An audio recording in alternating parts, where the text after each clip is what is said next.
ज्ञान को रावण ने अर्घ प्रकाश ग्रंथ में आगे हम सबको दिया।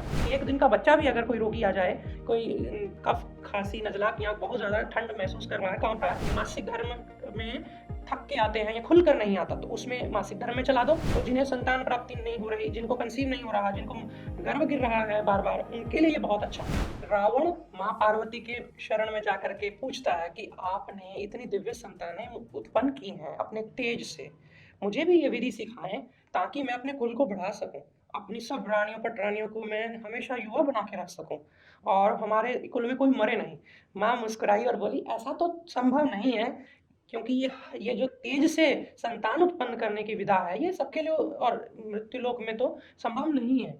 मैं तुम्हें आयुर्वेद सिखा सकती हूँ, आयुर्वेद के कुछ ऐसे गुण प्रदान कर सकती हूँ, कलाएं प्रदान कर सकती हूँ, जिसको तुम अगर अपनाओगे तो तुम भी स्वस्थ रहोगे और तुम्हारा कुल भी स्वस्थ रहेगा, तुम्हारी रानियां, उन्हें प्रसूता संबंधी पीड़ाएं नहीं सहनी पड़ेगी। तो रावण ने फिर आयुर्वेद का ज्ञान माँ पार्वती से लिया। उसी ज्ञान को रावण ने अर्घ प्रकाश ग्रंथ में आगे हम सबको दिया। तो उस अर्घ प्रकाश ग्रंथ से ही हमने ये एक फार्मूला लिया अर्घ का, अश्वगंधा अर्घ।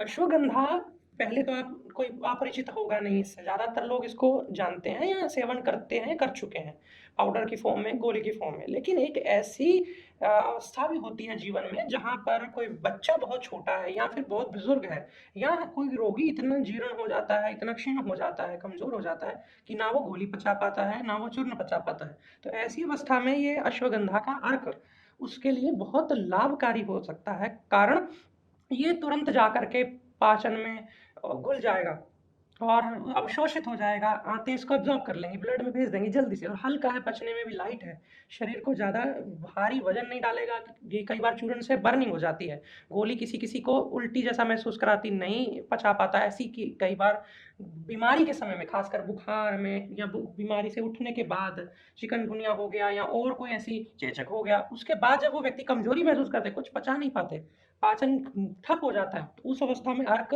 ज़्यादा पाचन उपयोग नहीं करता, तुरंत पच जाता और ताकत देने लगता है।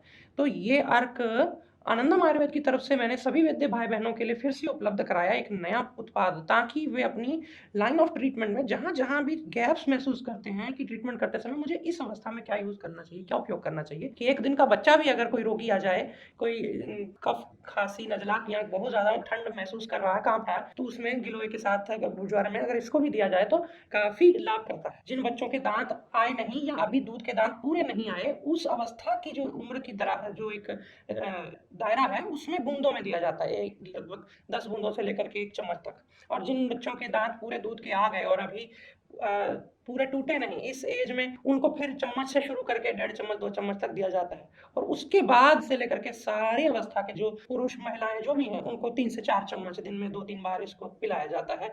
इतना सुलभ है इसको लेने का ढंग, चाहे आप दाल सब्जी में दे दें, चाहे आप दूध में दे दें, चाहे आप गर्म पानी में, मासिक धर्म के दौरान अगर मासिक खुल के नहीं आ रहा, तो गर्म पानी में थोड़ा घी मिला करके दे दें। वात शामक भी है, दर्दों को भी कम करेगा, थोड़ा सामान्य सहयोग करेगा। और अनुपान के तौर पे भी आप इसे उपयोग कर सकते हैं कि औषधियों का गुण बढ़ाने के लिए अगर आप सामान्य गर्म पानी से लक्ष्मी विलास रस ले रहे हैं, तो आप क्यों ना उसमें थोड़ा अश्वगंधा मिला करके और गर्म पानी को अनुपान दे दें अश्वगंधा का, तो कफ नाशक औषधियां भी अच्छा काम करेंगी। बलकारक औषधियां कई बार मासिक धर्म में थक के आते हैं या खुलकर नहीं आता, तो उसमें मासिक धर्म में चला दो। और अगर आ नहीं रहा तो कुछ समय के लिए पहले ही चला दो। और अगर शरीर सारा ठंडा बना हुआ है किसी का, बिल्कुल गर्मी में या सर्दी में हाथ पैर ठंडे रहते हैं, ऐसे लोगों को बहुत अच्छा करता है। निम्न रक्तचाप, ब्लड प्रेशर का लो होना, उसमें बहुत अच्छा है ये। और तो और जिनको हर वक्त थकान बनी रहती है, ऊर्जा नहीं है, उत्साह की कमी है, उनके लिए भी अच्छा है। साथ ही साथ अश्वगंधा अर्क, माता पार्वती ने कहा कि अगर कोई महिला मासिक धर्म से निवृत्त होकर के अगले दिन स्नान करके फिर रोज सुबह शाम दूध में लेना शुरू करें, तो जिन्हें संतान प्राप्ति नहीं हो रही, जिनको कंसीव नहीं हो रहा, जिनको गर्भ गिर रहा है बार बार, उनके लिए ये बहुत अच्छा है, बलवर्धक है। और जब तक कंसीव ना हो जाए तब तक रेगुलर इसको लिया जा सकता है। बस इतना ध्यान रहे, जिनकी बॉडी पहले से ही गर्म है, बहुत ज्यादा जलन होती है, शरीर में पित्त बढ़ा हुआ है, हाथ पैर में से सेक निकल रहा है, ऐसी जिनकी उष्ण प्रकृति का शरीर है, उन्हें अश्वगंधा अर्क न दे करके हम अन्य औषधियां देते हैं, शतावर आदि, जो उनके शरीर के हिसाब से साथ में हो सके।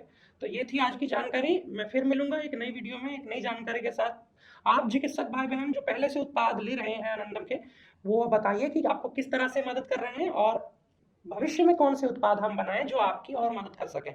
आपने मुझे सुना उसके लिए बहुत बहुत धन्यवाद। मिलते हैं, नमस्कार।